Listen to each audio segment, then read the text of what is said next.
Alright, welcome back to the Beanbag and happy Halloween. Today is something incredibly different.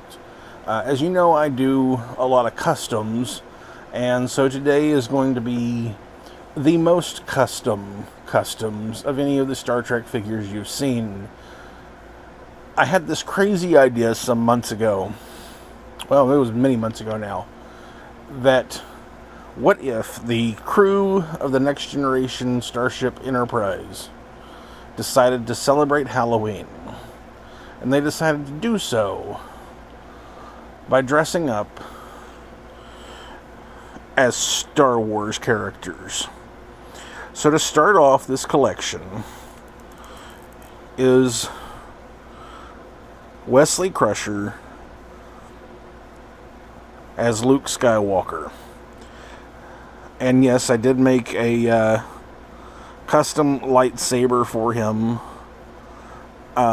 If you're familiar with the Star Trek line, you probably recognize the hand as being Ambassador Sarek, who's normally doing the live long and prosper thing. And I actually glued the fingers back together to look like he's doing the force push. So yeah, I decided that Wesley Crusher had to be Luke Skywalker. He just made the most sense, because for a long time on the show they were pushing him as being the chosen one character, and of course Luke Skywalker always got to be the chosen one. So that made me think, well then I got to figure out who the rest of the characters from the show would be. So we then did as Han Solo is Commander Riker, and I tried to give him the Harrison Ford sort of bouffant look, but man, it didn't come out right. It looks a little weird to me. Maybe you think it looks okay. I hope so. But yeah, this one was a fun one.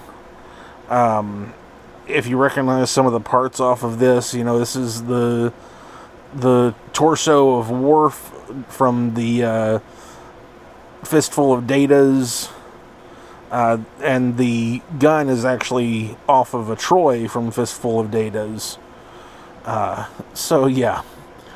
Well, obviously, if he is Han Solo, well then that meant that for Princess Leia, it had to be Counselor Troy. And I decided I didn't want to deal with having to make the full weird dress for her, that I figured she'd just wear the sort of basic version, a little more casual, but still the all-white with the poofy sleeves. And, of course, I did leave her comm badge on. So, yeah, and then after that, we've got to have the... you have Han Solo's co-pilot, his best buddy, and Wookiee, played by Worf, is Worf as Chewbacca. This is actually the one that took me the longest out of all of these, because I did sculpt every bit of the hair all over this. I even did hair on the face. I left his head ridges. I was like, gotta have the head ridges still showing. And I did sculpt some extra hair onto even to the back of his own hair. And so every last bit of him is covered with sculpted hair. And then this is actually, his bandolier is one that I had molded off of the First Contact figure and cast in resin and put on there. So, we've got the four main characters there. That meant that next we need to have everybody's favorite duo. First, as C-3PO, is the obvious gold guy, Data. You'll probably notice that I used a lot of Borg parts for most of the body. I did sculpt the little ridge around C-3PO's head onto a Data. And of course, I have to have that leg being silver. It's got to be right. But yeah, this is mostly a Locutus body, and I sculpted the little round thing that C-3PO has on there as well. But I couldn't have C-3PO without his buddy, R2-D2. And I struggled and struggled to figure out who should be R2-D2. And I finally realized the best R2-D2 on the Next Generation was Chief Miles O'Brien. Borgified in white, blue, and silver. This is, to me, I thought this was hilarious. I've had other people who were like, that's kind of weird. Why is his hair blue? I think it's amazing.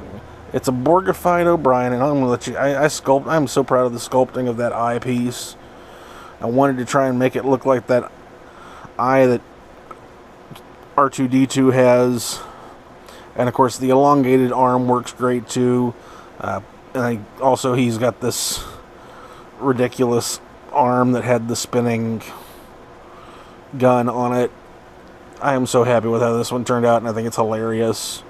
And if you're a fan of the Borg and of R2-D2, hopefully you love this, and the fact that now you can see these. So I was like, well, gotta work out the rest of the characters, and so I went, who would be best for Geordi to play? And I realized that Geordi had to be Lando Calrissian. And yes, this is Commander Geordi LaForge as Lando Calrissian. And no, he doesn't have the cape. That's the only thing missing. But the rest of it is identical to how he was dressed, well, without the bell-bottom pants. Was still one of the funniest things about that movie is the bell-bottom pants that Billy D. Williams is wearing. And of course, you're probably thinking, well, you've gone this far without Captain Picard. And that's because Captain Picard, he would go along with being part of the fun for Halloween, but he wouldn't want to have to, be too much of a character. So he went with Lobot. And yes, I did do the entire head mechanism around the Captain Picard head. This is actually what started this whole thing. I got to thinking about the fact that the very first Star Trek figure I ever got was Captain Picard. And the very first Star Wars figure that I ever got was Lobot. Because for some weird reason, he was one of my favorite characters from Empire. Even though he says like 2 words in the entire movie, I think.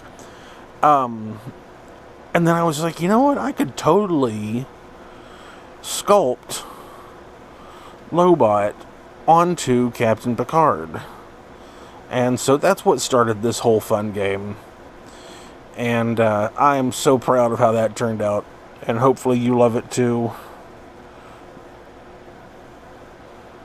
And maybe one day everyone will have a Captain Picard Lobot.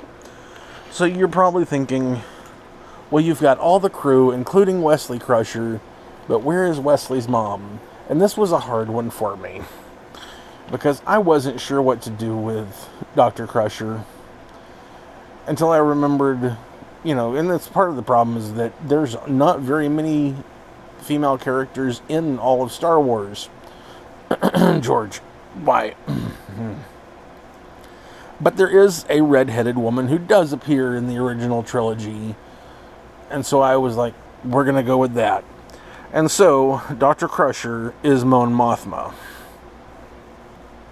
And this is, again, I had to completely sculpt the skirt at the bottom, and made the jewelry around her neck, as well as the sleeves on her jacket. But it works. It works. It's Dr. Crusher as Mon Mothma. So, that is it for the Star Trek Star Wars Halloween costume special for 2021. Hopefully by next Halloween I'll have come up with some other kind of weird figure set. But to be like, have I lost Captain Picard? I've debated trying to do some more of the Star Wars figures or Star Trek figures as Star Wars figures. So we'll see what happens, and I'll see you next time. If you enjoy my videos and want to see more, please like, subscribe, and hit that bell icon. Also, you can support the show by signing up on Patreon, or head over to Zazzle to pick up prints of my artwork, prints on canvas, t-shirts, and other merch. You can find me on social media. For more information and updates on the channel, all info is below. If you didn't enjoy the video, why are you still here? Do you want a song? Ba ba, black sheep, have you any wool? Yes, them, 3 bags full. One for the master who can screw himself. You can listen to somebody else.